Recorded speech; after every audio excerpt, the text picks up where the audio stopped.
Welcome to Uma Shiva kitchen. Today ஒரு மொறுமொறுன்னு உளுந்து வடை தாங்க பண்ண போகிறோம்.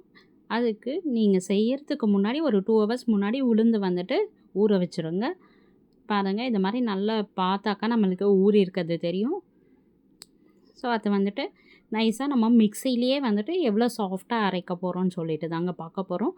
மிக்சியில் தாங்க அரைச்சேன் நான். எவ்வளோ சூப்பராக வந்துட்டு கொஞ்சம் ரொம்ப நைஸாக இல்லாத கொஞ்சம் கொரப்பாகவும் கெட்டியாகவும் அரைச்சிக்கோங்க. தண்ணி ஜாஸ்தி சேர்த்துட்டிங்கன்னா எண்ணெய் பிடிக்க ஆரம்பிச்சிடும். இந்த வடை எண்ணெயும் பிடிக்காது உங்களுக்கு. ஸோ குட்டி குட்டியாக வெங்காயம் வந்துட்டு கட் பண்ணி வச்சுருக்கேன். நான் வந்து 1 கிளாஸ் உளுந்து தான் போட்டிருக்கேன். அதுக்கு மீடியம் சைஸு ஒரு 2 வெங்காயம் போட்டிருக்கேன். வெங்காயம் கொஞ்சம் நிறையா போட்டாக்கா நல்லாயிருக்கும் டேஸ்ட்டாக. அதனால் நான் வந்துட்டு 2 வெங்காயம் போட்டிருக்கேன். உங்களுக்கு வெங்காயம் பிடிக்காதுன்னா கம்மியாக போட்டுக்கோங்க. கூட பச்சை மிளகாய், கருவேப்பிலை, கொத்தமல்லி போட்டு நல்லா மிக்ஸ் பண்ணிக்கோங்க. உப்பு கொஞ்சம் போட்டு மிக்ஸ் பண்ணிக்கோங்க. அப்புறம் ஒரு கடாய் எடுத்துக்கோங்க. கடாய் காஞ்சதும் எண்ணெய் வந்துட்டு வடை முழுகிற அளவுக்கு நம்மளுக்கு வடை போட்டால் போதும். நம்மளுக்கு கிறிஸ்பியாக வரணுன்னாக்கா இந்த டிப்ஸை ஃபாலோ பண்ணுங்கள்.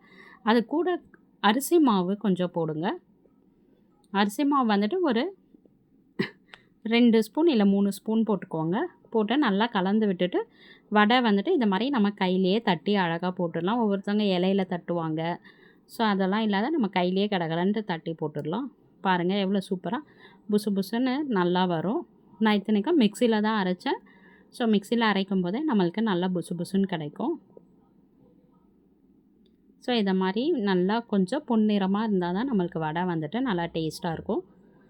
ஸோ இதை மாதிரி போட்டுட்டு நல்லா ஃப்ரை பண்ணிக்கோங்க. ஸோ நல்லா கொஞ்சம் இன்னொன்று கோல்டன் கலர் வரணும். ஸோ அது வரைக்கும் கொஞ்சம் சிம்மில் ஹை ஃப்ளேம் வச்சு மாற்றி மாற்றி வச்சு ஃப்ரை பண்ணிக்கோங்க. பாருங்கள், சூப்பரான நம்மளுக்கு கிறிஸ்பியான மொறு வடை ரெடி ஆகிடுச்சு. இந்த வீடியோ பிடிச்சதுன்னா லைக் பண்ணுங்கள், ஷேர் பண்ணுங்கள், சப்ஸ்கிரைப் பண்ணிக்கோங்க. இதுவும் உங்கள் வீட்டில் செஞ்சு பார்த்துட்டு எப்படி இருந்ததுன்னு கமெண்ட் பண்ணுங்கள். எல்லாருக்கும் இந்த வீடியோ பிடிச்சிருக்கோன்னு நினைக்கிறேன். Thanks for watching.